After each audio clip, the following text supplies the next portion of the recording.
पिछले वीडियो में हमने जाना था कि एक चुंबक यानी मैग्नेट अपने चारों ओर एक तरह का प्रभाव उत्पन्न करता है, जिसके कारण चुंबक की उपस्थिति दूर तक महसूस की जा सकती है। इस प्रभाव को हम चुंबकीय क्षेत्र यानी मैग्नेटिक फील्ड कहते हैं। और जब दूसरे मैग्नेट इस मैग्नेटिक फील्ड के संपर्क में आते हैं तो वे अपने आप एक बल का अनुभव करते हैं। तो ये असल में मैग्नेटिक फील्ड्स ही हैं जो अन्य चुंबकों को धक्का देते हैं या खींचते हैं। लेकिन चुंबकीय क्षेत्र की कल्पना इस हरे बादल के जैसे करना हमारे लिए बहुत उपयोगी नहीं है, क्योंकि ये हमें यह नहीं बताता कि बल कहाँ प्रबल है और कहाँ दुर्बल है। उदाहरण के लिए हम जानते हैं कि चुंबक के पास बल प्रबल होता है, लेकिन जैसे जैसे हम दूर जाते हैं ये बल कमजोर हो जाता है।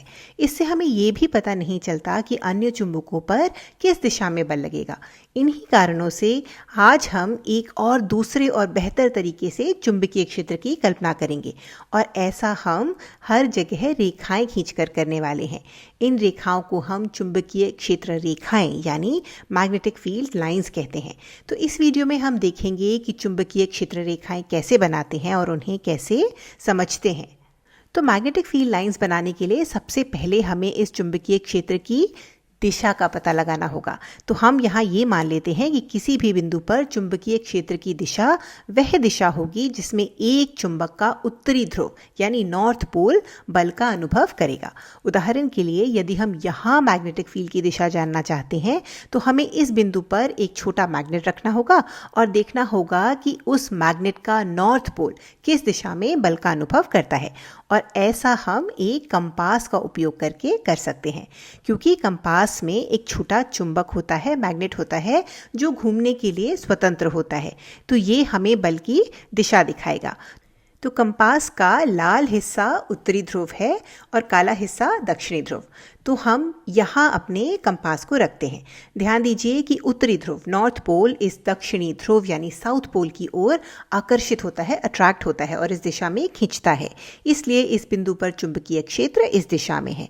इसी तरह यदि हम इसे यहाँ रखें तो हम देख सकते हैं कि नॉर्थ पोल इस नॉर्थ पोल के द्वारा इस दिशा में प्रतिकर्षित होता है, रिपेल होता है, और इसलिए इस बिंदु पर चुंबकीय क्षेत्र की दिशा ये है। तो अब ये दो बिंदु तो समझने में आसान है, क्योंकि यहाँ नॉर्थ पोल आकर्षित होता है और यहाँ प्रतिकर्षित होता है, रिपेल होता है। लेकिन अगर हम किसी अन्य बिंदु पर, मान लीजिए कि यहाँ या फिर यहाँ चुंबकीय क्षेत्र की दिशा जानना चाहें, तो इसका अनुमान लगाना इतना आसान नहीं है। तो हम क्या करेंगे? तो हम उस बिंदु पर अपना कंपास रखेंगे और देखेंगे कि सुई किस दिशा में इशारा कर रही है। जैसे यहाँ नॉर्थ पोल इस दिशा में इंगित करता है, तो मैग्नेटिक फील्ड की दिशा ये है। अब आप सोच रहे होंगे कि हमने नॉर्थ पोल ही क्यों चुना, साउथ क्यों नहीं चुना? तो इसका कोई विशेष कारण नहीं है। वैज्ञानिकों को एक तरीके को मानक बनाना था, स्टैंडर्ड मानना था, तो उन्होंने नॉर्थ पोल चुन लिया। बस यही वजह है और इसका कोई और कारण नहीं है। अब अगर हमें हर जगह चुंबकीय क्षेत्र की दिशा ज्ञात करनी हो तो हमें यही प्रयोग हर जगह करना होगा। हमें बस अपना कंपास अलग अलग स्थानों पर रखना है और तीर के निशान लगाते रहना है। ये मज़ेदार है, लेकिन इसको करने में बहुत समय लग सकता है। तो फिर क्या करें? तो खुशखबरी ये है कि खान एकेडमी पर एक सिमुलेशन है, जहां आप एक कंप्यूटर प्रोग्राम का उपयोग करके यही प्रयोग बहुत तेज़ी से कर सकते हैं। तो चलिए उस सिमुलेशन पर चलते हैं, ये प्रयोग करते हैं और देखते हैं कि मैग्नेटिक फील्ड की, चुंबकीय क्षेत्र की दिशा हर जगह कैसी होती है। तो ये हमारा प्रोग्राम है।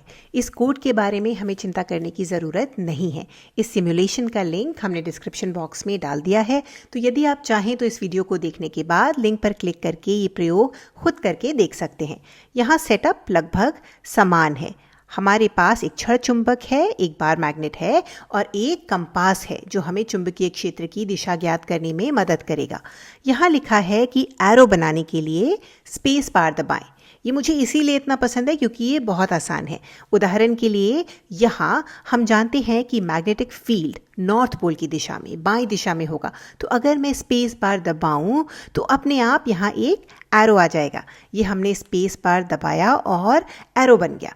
ऐसे ही यहाँ भी इसी तरह हम स्पेस बार दबाते जाएंगे और हर जगह मैग्नेटिक फील्ड की दिशा बना लेंगे।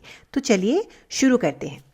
ये शुरू में थोड़ा बेतरतीब लग रहा है, लेकिन जैसे जैसे हम और एरोज बनाते जाएंगे एक पैटर्न उभरने लगेगा। इसे जल्दी जल्दी कर लेते हैं ताकि समय की बर्बादी ना हो। अब चलिए अपना ध्यान इस चित्र पर केंद्रित करते हैं। इसे ध्यान से देखें। तो क्या आपने यहाँ एक रोचक बात नोटिस की? इन तीरों को, एरोज को देखें।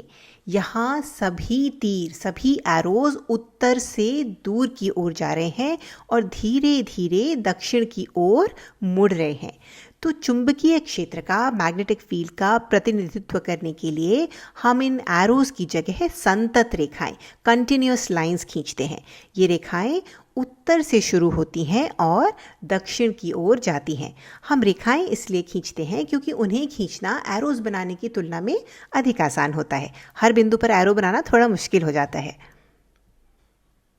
तो हम इस तरह से रेखाएं खींचेंगे और उत्तर से दक्षिण की ओर एरो का निशान लगाएंगे।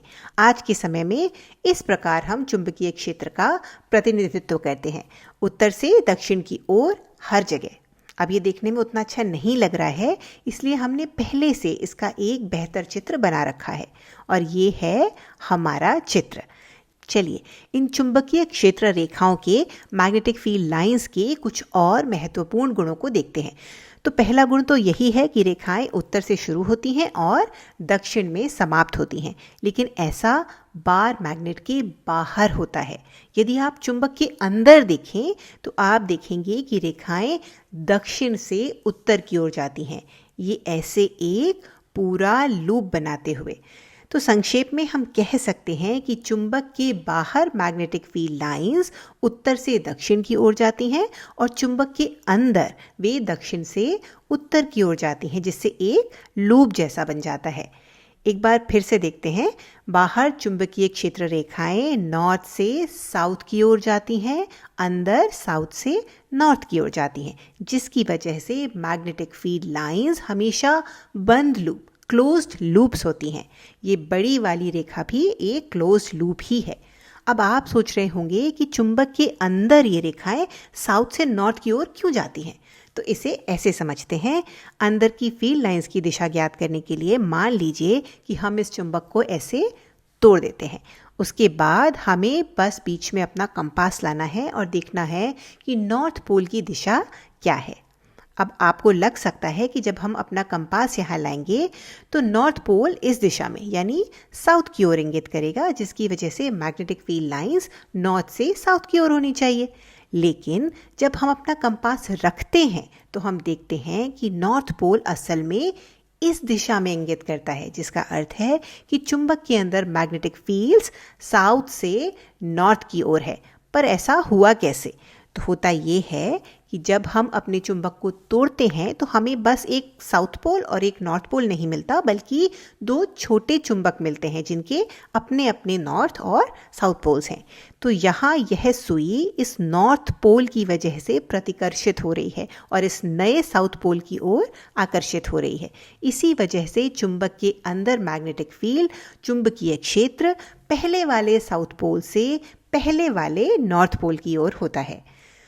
फील्ड लाइंस का एक और महत्वपूर्ण गुण ये है कि यदि रेखाएं पास पास हैं तो इसका अर्थ है कि चुंबकीय क्षेत्र प्रबल है, स्ट्रांग है। अगर आप ध्यान दें तो चुंबक के ध्रुवों के पास, पोल्स के पास रेखाएं एक दूसरे के बहुत करीब होती हैं, जिससे पता चलता है कि वहाँ मैग्नेटिक फील्ड बहुत प्रबल है।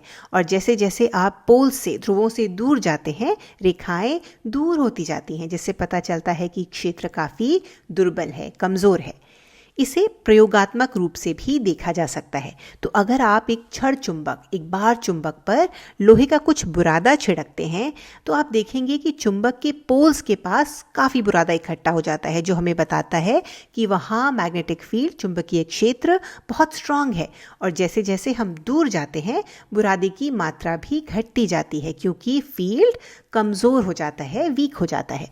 अब ऐसा पैटर्न हमें क्यों मिलता है? तो वो इसलिए कि जब हम लोहे के एक टुकड़े को चुंबक के पास लाते हैं तो लोहा भी चुंबकीय हो जाता है, मैग्नेटाइज्ड हो जाता है और एक छोटे से कंपास के जैसे व्यवहार करता है, जिसकी वजह से हमें ये पैटर्न मिलता है। इसके अलावा एक और महत्वपूर्ण गुण ये है कि ये चुंबकीय क्षेत्र रेखाएं कभी भी आपस में एक दूसरे को प्रतिच्छेदित नहीं करती, इंटरसेक्ट नहीं करती। इसका क्या मतलब है?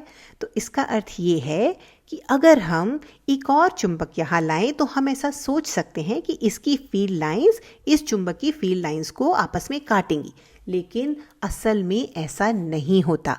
चुंबकीय क्षेत्र रेखाएं, मैग्नेटिक फील्ड लाइंस कभी भी आपस में एक दूसरे को नहीं काटती, इंटरसेक्ट नहीं करती, क्योंकि अगर वे ऐसा करेंगी तो जिस बिंदु पर वे इंटरसेक्ट कर रही हैं उस बिंदु पर यदि हम एक कंपास रखें तो इस फील्ड लाइन की वजह से उसकी सुई इस दिशा में इंगित करेगी और इस फील्ड लाइन की वजह से इस दिशा में, और एक चुंबकीय सुई एक ही समय में दो दिशाओं में इंगित नहीं कर सकती। ऐसा भौतिक रूप से संभव नहीं है।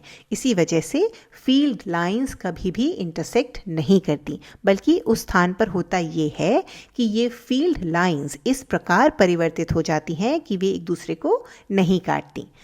तो संक्षेप में इस वीडियो में हमने सीखा कि चुंबकीय क्षेत्र को हम काल्पनिक रेखाएं खींचकर निरूपित करते हैं, जिन्हें चुंबकीय क्षेत्र रेखाएं यानी मैग्नेटिक फील्ड लाइंस कहते हैं। ये फील्ड लाइंस हमें बताती हैं कि एक छोटे चुंबक का नॉर्थ पोल किस दिशा में इशारा करेगा। उदाहरण के लिए ये रेखा हमें बताती है कि यदि हम यहाँ एक चुंबक रखें तो उसका नॉर्थ पोल इस दिशा में इंगित करेगा। साथ ही हमने ये भी सीखा कि ये रेखाएं हमेशा बंद लूप्स होती हैं, क्लोज लूप्स होती हैं। इसके अलावा जहाँ भी रेखाएं एक दूसरे के निकट होती हैं वहाँ क्षेत्र प्रबल होता है, स्ट्रांग होता है, और ये रेखाएं कभी भी आपस में एक दूसरे को नहीं काटती, इंटरसेक्ट नहीं करती।